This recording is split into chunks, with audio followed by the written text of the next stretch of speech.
Hey everyone, it's Elizabeth here. So I'm just going to do a little video. I think I'm about halfway to Redondela, going into the forest. There's a pilgrim ahead. I was just walking with a bunch of pilgrims, my Canadian friend. We have 4 Australians who are here for kind of spiritual religious purposes, and there were 2 young girls. One was French, who is in college, and then the young German girl was her walking mate, who was also just finished college. They were really cute. They're the youngest pilgrims I've met thus far. So I just had this funny experience. You know, I met up with a Canadian.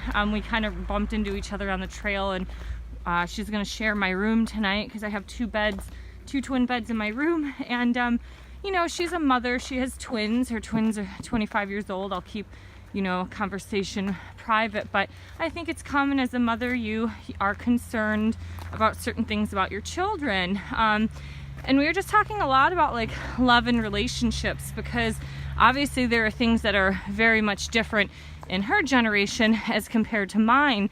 And we talked a lot about, you know, this online dating world that she doesn't quite understand it, because she thinks it's leaving a lot of younger kids very hollow. And I would agree. And I think especially for women, because we are more emotional than men, that there is definitely something to, you know, dating and all that stuff in love that you want.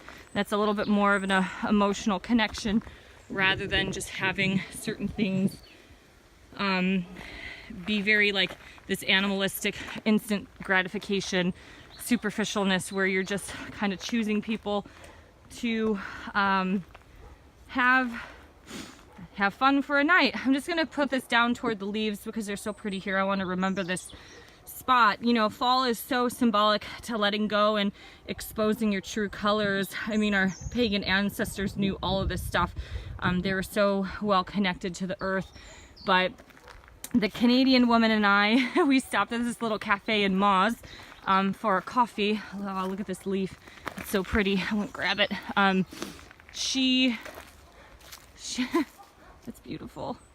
I was talking about certain things, you know, I guess I have my own fears of the future, and I had a conversation with my girlfriend in Seattle last night in my hotel room, and she, you know, met somebody, and she was just saying how you know, this man is scared of getting hurt again. And I'm like, that's just half of fucking Seattle. It's like everyone is just running around scared of getting hurt.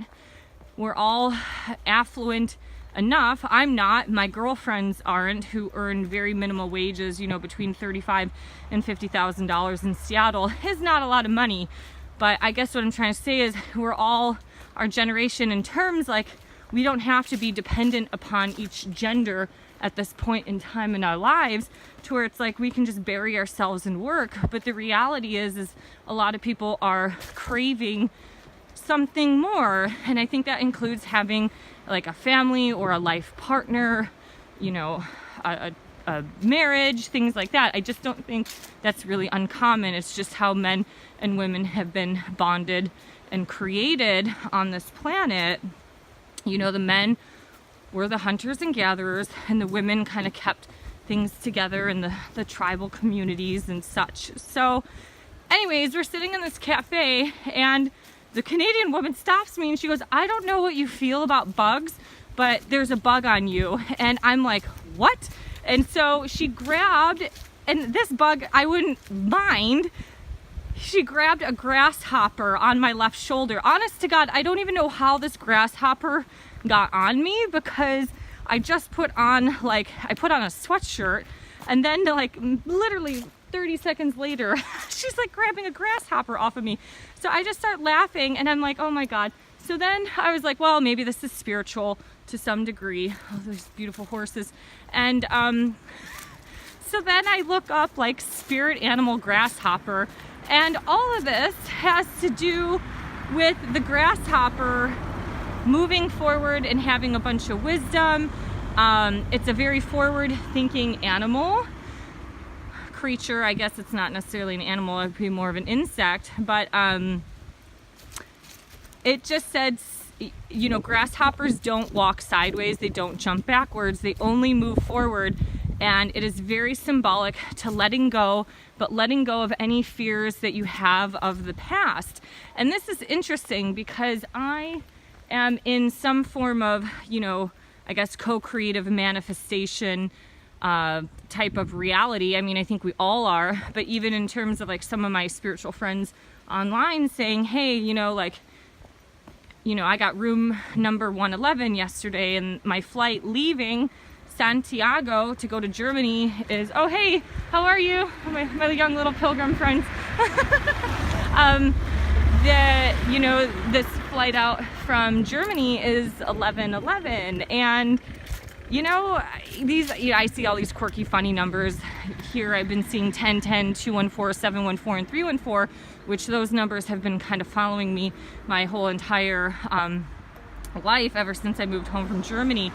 And the irony of this is it's kind of, I don't know, maybe we are in some form of co-creative state where, oh, the Australians are kind of resting up ahead. I'm just gonna hang out here for a moment.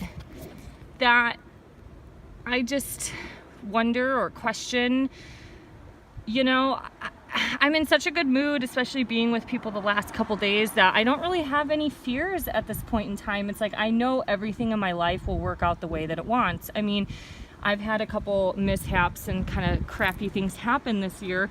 And the one irony is, I kind of was joking. I was like, God, maybe I need to meet like a Christian conservative man, you know, but not like a hardcore Bible thumping Christian, but maybe somebody more on the level of me who's open-minded to things like mystical experiences or astrology and certain stuff like that. And, you know, it kind of happened. So it's just interesting, like what you put out there can come back to you and such. So that grasshopper was just so symbolic, you know, even if it means nothing, it just at least helps me realize that everything in my future will be okay. You just have to keep going and never lose hope and faith. So anyways, quick thoughts about that. And we got a shell emblem up here, so I'm going to continue on and see you guys soon. Bye.